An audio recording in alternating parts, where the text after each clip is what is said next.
काय नसतं बरंच विचार केला तर काहीच नाही. सगळं सोडून जायचे, भाड्याची घर होती. आपणच भाडे करू ह्याच्यावरच, जमिनीवरच. मुक्काम संपला की विषय संपला, सगळं जागेला. सगळं मग तेच की भाडंच आहे ते. तिथं विचारते का कोणी भाडं दिलं का नाही दिलं. मला तरी हो का माझ्या जीवनात सगळं निष्फळ आहे. पण उगा हसायचे, बोलायचे, गप्पा मारायच्या त्या काय असेल ते लोकांना म्हणजे असं लोकांना वाटतं यांनी घर मोठं. मला बोलून पण दाखवलं काही जणांनी की घर मोठं बांधलं. म्हणलं लोकांसाठी बांधलं नाही किंवा कोणासाठी कधीच बांधलं नाही. माझ्या नवऱ्याचं पैसे होतं, मला ते खर्चायचं नव्हतं, वायपाट खर्च. हा, माझ्या नवऱ्याचं पैसे मला वायपाट घालवायचं नव्हतं, त्याच्या कष्टाचं होतं, ते याच जागेत घर बांधलं. मी हा घर बांधायचं एवढं केलंय. मग आता कसं आहे, लोकांना तोंड आहे ती काही बोलणार. आता मीच सांगा, माझ्या जर पोरांना मी सगळं पैसे दिलं असतं, पोरांनी खर्चूनच टाकलं असतं. पण पोरांना आधी विचारलं.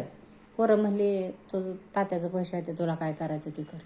मी म्हणलं काय करायचं नाही, फक्त घरच बांधायचं, दुसरं काय नाही. मग तीच केलं, दुसरं काय केलंय सांगा. हा, म्हणलं माझं सगळं निष्फळ आहे. काय नाही, डोक्यात असं हे होतं. मी जास्त बोलली, जास्त विचार केला की आता तुम्हाला बोलली, मन व्यक्त झाले तेव्हा का आपापच मला घाम सुटला. म्हणजे अशा गोष्टी आहेत त्या माझ्या जीवनात. त्या माणसाला वाटतं हसते, बसते, बोलते, हाय आपलं त्यात मन इरगळतं, थोडंसं हे करायचं.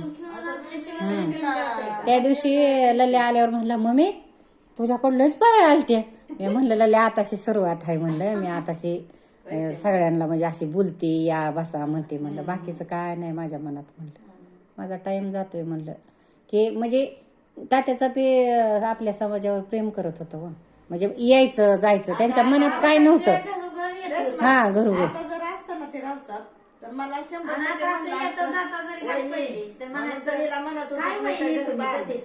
म्हणत तुझ्यापासून हालायचं नाही, ते 100% म्हणलं असतं.